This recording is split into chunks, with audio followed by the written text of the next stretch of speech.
With Deltarune Chapter 5 releasing in less than 2 weeks, Deltarune, no. Holy Deltarune! shit. I had a challenge run idea. How many turns would it take to be the first 4 chapters of the game? The only rule here is that getting a game over in order to potentially change the battle in some way will make the turns you waste to die and count towards the total. For example, during the king fight, if you use the talk option with Susie and then die, you'll be able to use Red Buster as soon as the battle begins again, and that will count as using a turn. With that out of the way, let's see how many turns it takes to beat Chapter 1.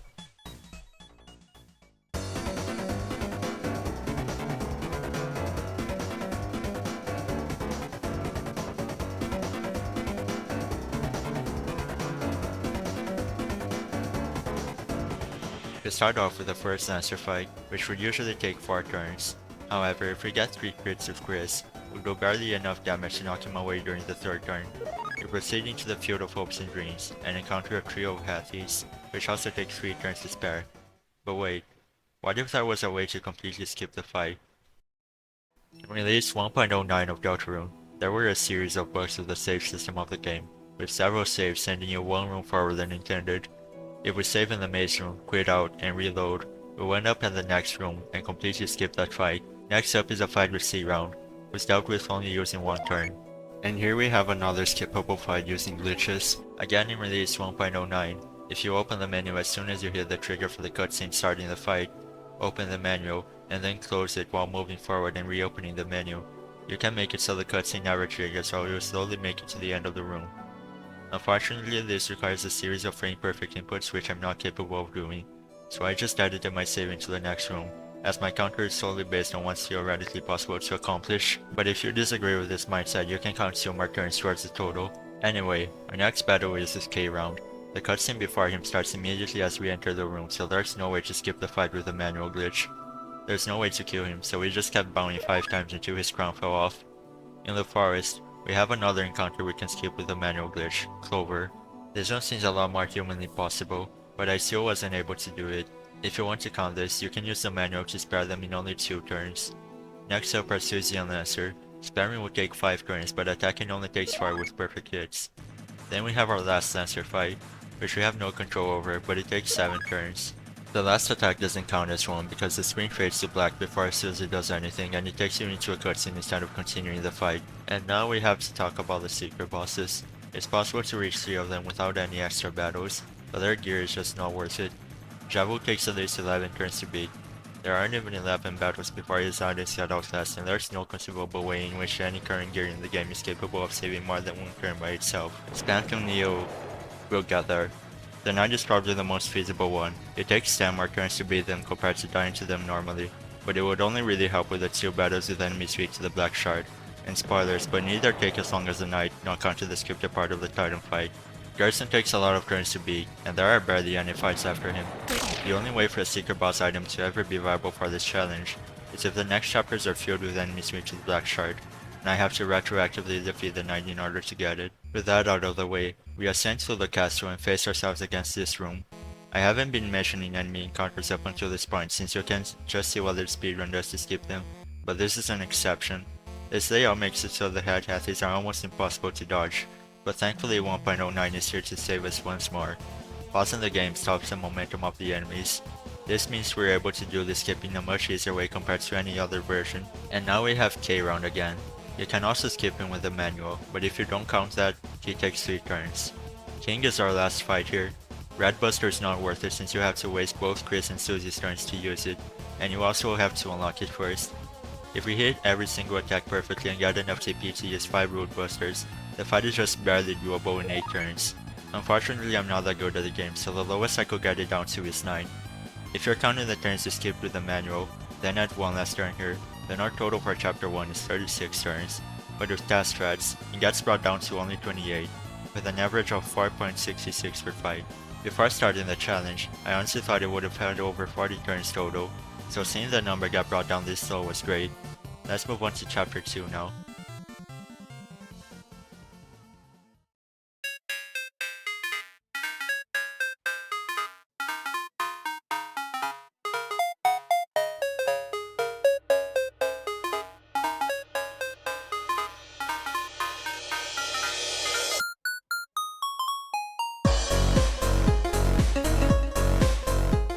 This chapter is thankfully much simpler than the first one, with no task-only strats. We first have to fight these two wire wires, which take 2 turns to defeat. After beating Queen in Punch-Out, we find this room. See this door? If we talk to this guy and enter this cutscene, we're able to do some kind of text storage, where we can still move, even with the text, and that lets us interact with the weird state of the door where we can just teleport to a place much farther into the chapter. This doesn't really work with any of the other chapters, since none of them have a door close to an NPC with a cutscene attached to them, but it does let us skip the second half of the first area, and the entirety of the second area, skipping 4 bosses along the way. Now we can talk about Spantum Neo. Not only is this a pretty long fight turn-wise, but if we even wanted to start this quest in the first place by sparing Spantum, we'd be unable to do the skip. I have to fight all 4 of those guys just to get one of his items, and that makes him the least feasible out of any of the secret bosses to beat for this challenge. Moving on, Task Manager can be pretty much skipped by just answering her questions right and sparing her on the first turn. Mouse Rule takes 2 turns, since it is possible to catch all of the mice in just one. Rules is our next boss, and usually you'd want to take just as many houses as you can, but if you corner him, the fight immediately ends and this is achievable in just 2 turns. After Rules, returning to the lobby makes it so the door functions properly now. We can use that to get some gear from the cyber field we couldn't get before, in particular this tension bit, which will be very important soon. For now with the last 2 fights, Queen makes an acid shield after each quarter of her health is depleted. But since she has so little health, you can skip the first shield by getting her to half health, in the same turn get her to 75% of HP, and you can skip the last shield by defeating her before she gets to 25%.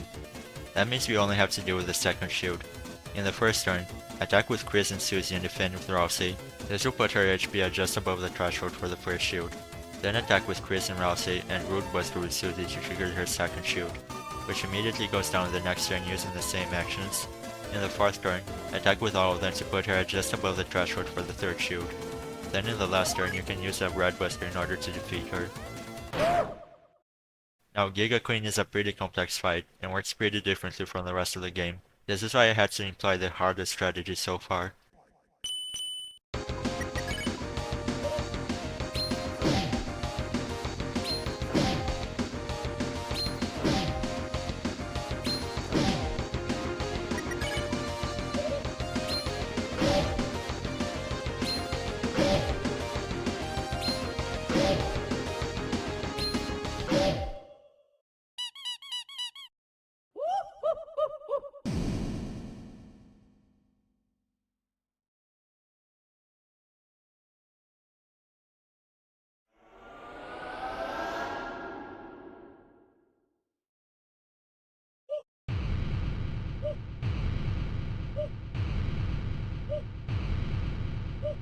This is another 1.09 glitch, but it only really helps us here for this challenge.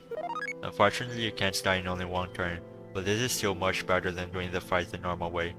This chapter only took 14 turns, with an average of 2.33 per battle. But now we must face the most polished chapter of them all. It's now time for our feature presentation. Feature. Coming straight from your house. Coming straight from your house. He's the one.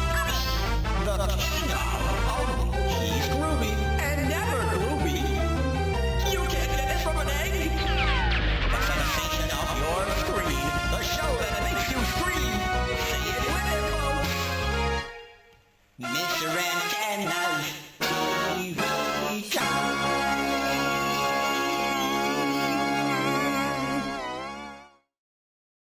I started this one with these shadow guys.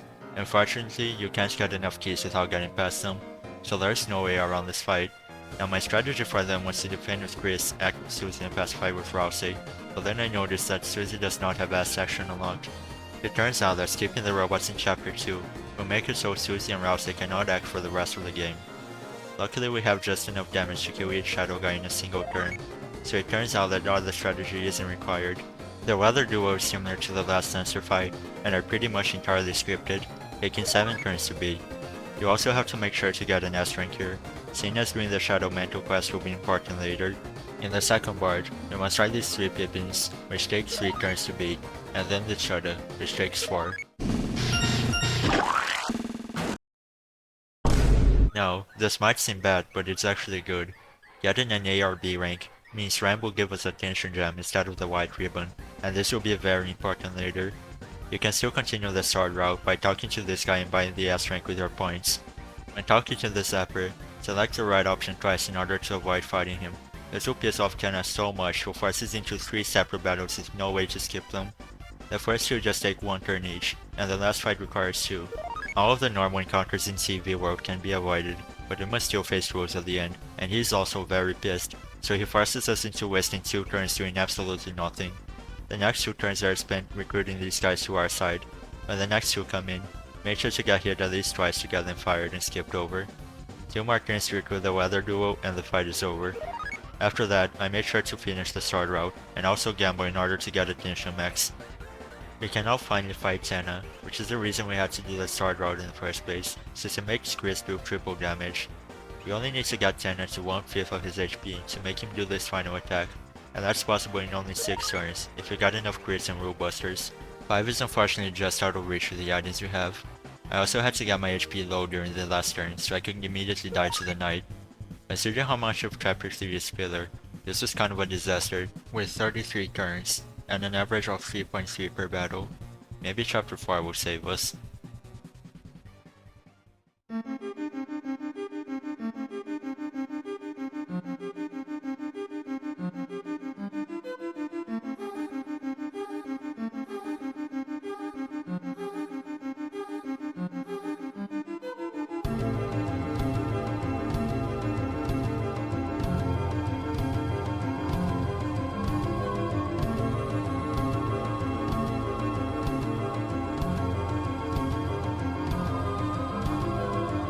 It did not. Our first battle is against the only enemy in the entire game without a scripted cutscene before or a blockade after that we have to fight. There is no way around this. That trick with the momentum we did in Chapter 1 got patched before 3 and 4 got released, and there's no way to skip this room. Anyway, these guys only take 2 turns to beat since they're pretty fragile. Next up we have this encounter with the Ball Lizard, which can be skipped with a new trick, Wrong Warping. If you quit out of the game and reload, then hold the sprint and menu buttons while near a room transition, and go into and out of it quickly. You'll then be at the origin point of the room you were trying to go to. Usually this is either the save point if the room has one, or just the first transition forward.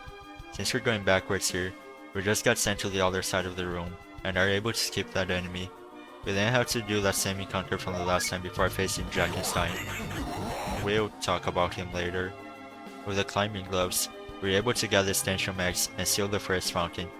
For the second sanctuary, we can skip the whole thing with a wrong warp that sends us to the room after the Sound of Justice battle, and activates the trigger for us to seal the fountain. There are no more battles until the end of the third sanctuary, so let's just count the turns for the second phase of the Titan with Gerson, and let's talk about the most headache-inducing gimmick of the whole challenge. Now darkness wouldn't be so bad if it wasn't for a set of items in the game, the tension items. These are usually horrible in a normal battle since you can get a lot of TP by just defending or grazing, but this changes with any dark battle. Defending only gives 2 TP, and grazing doesn't give any, but the tension items don't get nerfed, and still give the exact same amount of TP compared to a normal battle. There are 4 darkness battles in the chapter, but you can rule all the Sound of Justice fights since we skipped it. Chapter 4 is actually the first one I tried routing out for this challenge. My plan was to use the 2 tension gems against Jackenstein, and the rest of the tension items against the Titan, since the Titan spawn only take 4 turns anyway, and a tension item would only get them down to 2 minimum. That meant Jackenstein took 7 turns, and the Titan took 6 before the second phase. 17 for all the darkness battles total. What I failed to realize while routing that out is that the second tension gem is only available after Jackenstein, and I simply couldn't find any other combination of items with Jackenstein and the Titan that didn't make either of them take at least 1 more turn. I kept going back and forth deciding whether I should use the tension max in Jackenstein or on the Titan, and use the rest of the items on the other, but that impossible combination I thought of at first was the only one that could ever achieve that few turns. Then I remembered something. There is one fight I wasn't considering before. One fight that was still 2 turns over what it could be. At first I didn't even give the thought to waste a tension item on a 4-turn fight, but if you save 2 turns here, as long as we only waste 1 more turn on the other 2 fights combined, that would result in the same amount of turns as that impossible scenario I had created before. Here's the strategy. Use the Tension Gem and the Tension Bit on Drakensine. This will make the fight only take one more turn compared to the double Tension Gem strategy, but it's worth it. For the spawn, immediately use the second Tension Gem in order to get enough TP after the first turn to banish them. Finally, we arrive at the Titan. The damage isn't a huge issue, we just have to get enough TP to use Unleash twice in only 7 turns, while the only item that can help us out only gives us 100 out of the 160 TP we need. Is it even possible? Use the Tension Max on the first turn with Rousey since he has the lowest damage, then attack with Chris and Susie to chip away at its health. In the second turn, Unleash with Chris and attack with Susie and Rousey. Since Chris needs to waste a turn doing that, we actually want any armor that gives damage that wasn't given to Susie to Rousey instead of Chris. In turn 3, attack with everyone. Do the same in turn 4 despite the Titan's defenses being back up. Getting Chris with attacks actually gives more TP than defending in dark battles, so there's no reason to not do this. We just need to get enough TP for another Unleash by turn 6. In turn 5, we use Brighten because its third attack, not counting the ones while its defenses are down, is a hand attack. And that gives a lot of TP. We use that axe and... wait. Where's the hand attack? Turns out, that's the attack after this one. And by then, we'd only get to the second phase by turn 8. At that point, maybe that impossible scenario where all the darkness battles only result in 17 turns really was impossible. But then I remembered something. Grazing with a pink ribbon makes attacks last ever so slightly longer. Now unfortunately the only pink ribbon I could get was in chapter 3, since the other one was in an area we skipped before. But maybe it'll be enough. Raiden also costs a lot of TP to use, so getting to 80 TP by the end of turn 5 might just be possible.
"102 turns.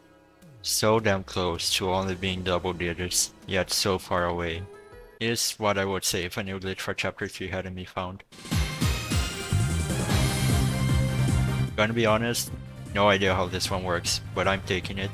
This removes having to fight the Pippins and the Shudda, removing 7 turns from our counter, and making our final turn counter 95 turns.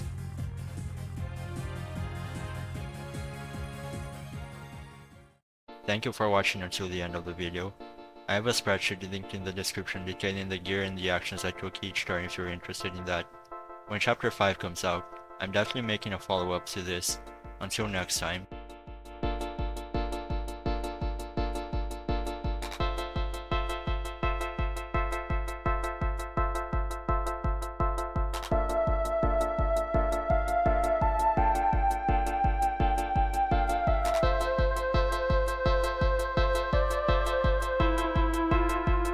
Haul this shit